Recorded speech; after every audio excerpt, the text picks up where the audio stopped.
mencionado, que é Provérbios de Salomão acerca de vários assuntos do dia a dia, do cotidiano. Inicialmente ele diz o seguinte, o versículo 1: a mulher sábia edifica a sua casa, mas a insensata a derruba com as próprias mãos. Consegue um bom esposo, tem uma boa família, tem estrutura, tem tudo, tem até estudo, mas é influenciável, não é uma cabeça pensante, é uma pessoa sem responsabilidade. Esse versículo a gente encontra concordância no livro de Ruth, capítulo 11, versículo 4. Os homens, os líderes e todos os que estavam na porta confirmaram, vão elogiar Ruth, confirmaram: somos testemunha. Faça o Senhor com essa mulher, com Ruth, que está entrando em sua família, na família de Boaz, como fez com Raquel e Lia. Eles a elevaram ao patamar de Raquel e Lia, que juntas formaram as tribos de Israel. Seja poderoso em Efrata, Boaz. Seja poderoso em Efrata e ganhe fama em Belém. Uma boa mulher ajuda o homem a prosperar. Uma mulher ruim atrapalha, o homem fica com medo de ser traído, vai trabalhar, não consegue produzir, os filhos, chega em casa, os filhos estão sujos, na casa dos avós, que é até melhor do que estar com certas mães, mas não é o correto, e por aí vai. O versículo 2: quem anda direito teme o Senhor, mas quem segue caminhos enganosos o despreza. Isso está em Jó, capítulo 12, é uma concordância, eu estou trabalhando com as concordâncias. Jó, capítulo 12, versículo 4, diz assim: tornei-me objeto de riso. Estão rindo de mim, estão zombando da minha cara.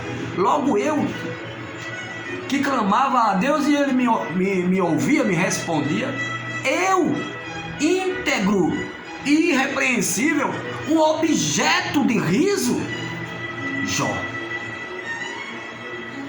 comentando aqui, exclamando. E não obstante o fato de ele ser uma pessoa íntegra com Deus, as pessoas estavam zombando. Quem estava zombando? O insensato, quem segue caminhos enganosos. Despreza a Deus quando despreza aqueles que servem a Deus. Versículo 3. A conversa do insensato, olha a continuação aqui, insensato. A conversa do insensato traz a vara para as suas próprias costas. Só vive se metendo em bronca, na justiça, agiota, devendo, SPC, Serasa, um escambau. Insensato, fala muito, se mete em problemas com a própria boca. A conversa do insensato traz a vara para as suas costas, mas os lábios dos sábios os protegem. Os sábios são blindados por suas próprias palavras, falam sabiamente. Quer concordância para isso? Deixa eu ver se tem aqui.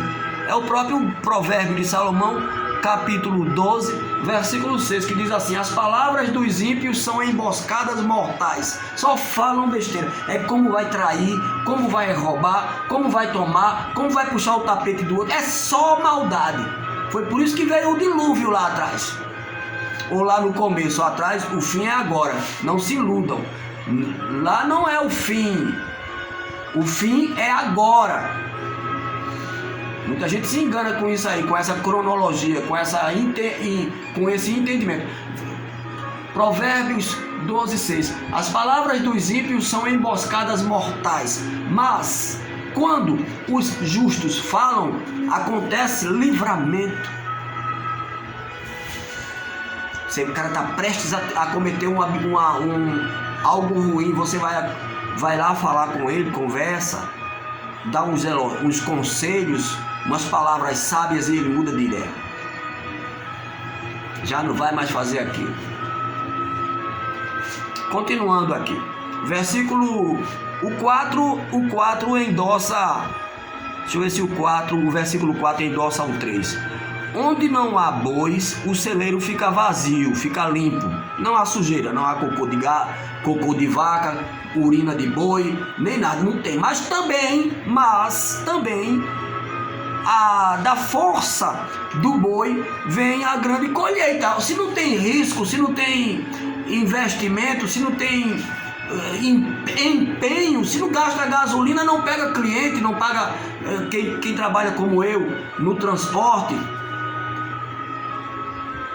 Se não investe, não bota gasolina no tanque, não liga o carro, não olha aplicativo, não vai atrás do cliente, não sei o que, não faz uma carteira de clientes. Amanhã mesmo eu tenho uma cliente certa que já faz um mês que está andando comigo. Graças a Deus. Toda semana. Então, é isso. Onde não há, o versículo 4 de Provérbios 14, onde não há bois, o celeiro fica limpinho. Não tem cocô, não tem urina, não tem nada, sujeira nenhuma. Mas, contudo, porém, da força do boi vem a grande colheita. Sabedoria, inteligência do homem. Versículo 5, a testemunha sincera não se engana, ou não engana. A testemunha sincera não mente, não enrola, não engana. Mas a falsa testemunha transborda em mentiras. Êxodo capítulo 20, versículo 16. Quem lê a Bíblia sabe o que é isso. Não mentirás, não dirás falso testemunho. Está aqui, ó. Não darás falso testemunho contra o teu próximo. Quer mais? Êxodo 23, 1. Ninguém faça declarações falsas e não seja cúmplice do ímpio, sendo-lhe testemunha mal intencionada. Provérbios, capítulo 6, versículo 19.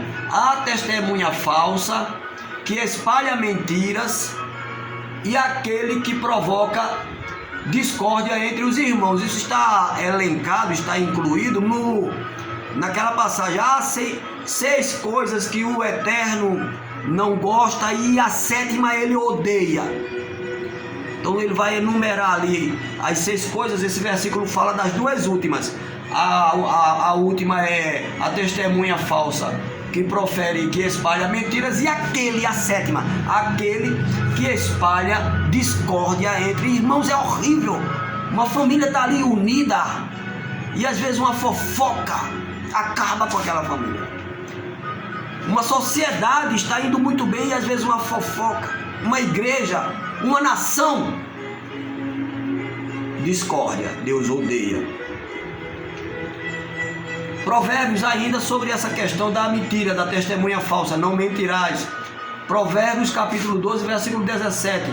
A testemunha fiel dá testemunho honesto, claro, não pode ser diferente, mas a testemunha falsa conta mentiras, é claro isso aí. Isso é o óbvio. Provérbios, pronto, encerrou aqui sobre a mentira. Então é o óbvio, o falso fala mentira.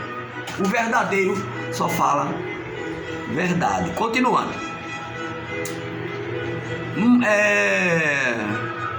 Versículo 6. O zombador busca sabedoria. O moleque.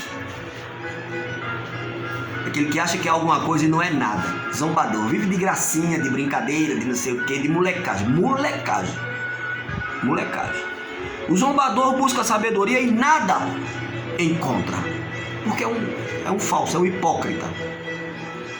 Mas o conhecimento vem facilmente ao que tem discernimento. Discernimento é uma qualidade especial do ser humano, do observador. Ele discerne, ele olha esse vídeo aí.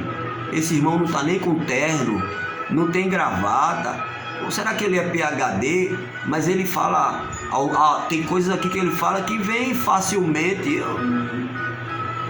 Então o cara que tem discernimento é um dom.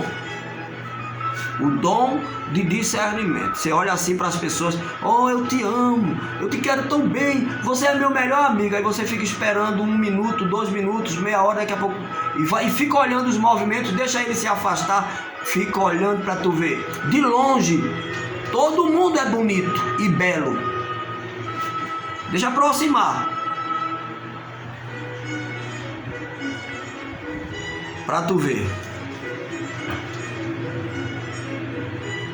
Mantenha-se longe do tolo. Versículo 7. Pois você não achará conhecimento no que ele fala. Isso é uma continuação do 6. Versículo 8. A sabedoria do homem prudente é discernir, entender, compreender. Isso é discernimento. Ó, tá descendo a palavra. Tá?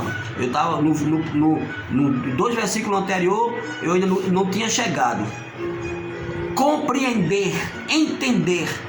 Então o 8, a sabedoria do homem prudente é discernir o seu caminho, mas a insensatez do tolo é enganosa.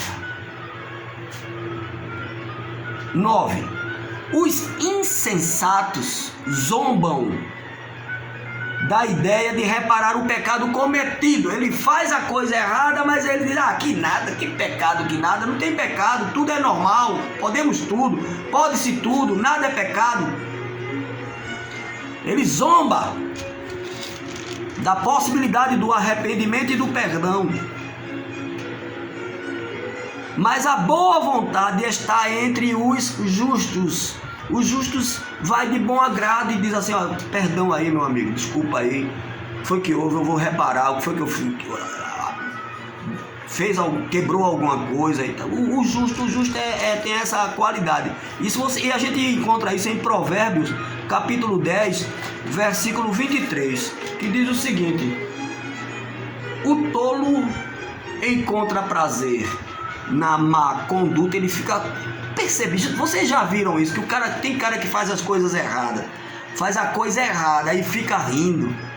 É o cínico. Fica rindo, é sério. O cara sai rindo. Já viu isso? Então tá aqui, ó. O tolo encontra prazer na má conduta. Sorri. Comete um crime, a polícia bota a algema nele e ele sai rindo. Tolo. Quando chega a esse ponto de acontecer assim, já é... Mas o homem cheio de entendimento é sábio. Maravilha! Provérbios 14, 10. Cada coração conhece a sua própria amargura. Só quem sabe é o que está lá dentro é você. Não adianta ninguém querer te interpretar, te entender num sentido. Podemos até entender, compreender um ao outro e ajudar, mas cada um sabe onde o sapato está apertando. Cada coração conhece a sua própria amargura e não há quem possa partilhar sua alegria. Então tem situação que é melhor orar. O apóstolo Paulo diz: está alegre, cante louvores. Está triste, ore. É o apóstolo Paulo quem fala isso. A casa dos ímpios será destruída, mas a tenda dos justos florescerá. A gente tem uma concordância desse versículo em Jó. Jó capítulo 8, versículo 13 ao 15. Que diz o seguinte: esse é o destino de todo aquele que esquece de Deus. Assim perece a esperança dos ímpios. Versículo 14. Aquilo em que ele confia é frágil. Aquilo em que se apoia é uma teia de aranha. É aquela casa construída na areia. Jesus não falou? O homem foi construir uma casa na areia. Então aquilo em que ele apoia é uma teia de aranha. Versículo 15. Encosta-se em sua teia, mas ela cede. Agarra-se e agarra-se a ela, mas ela não aguenta. Porque o camarada não alicerçou. Como é que se alicerça? O caráter, a vida eterna, a eternidade, com todos os problemas aqui na terra, o que venha. Como é que você alicerça? Construindo um caráter nas bases da palavra de Deus e não numa teia de aranha. Versículo 12. Há caminhos que ao homem que parece certo, mas o seu fim conduz à morte. No mesmo Provérbios capítulo 16, 25, repete exatamente essa frase, esse versículo aqui. E Romanos capítulo 6, versículo 23, diz o seguinte, Romanos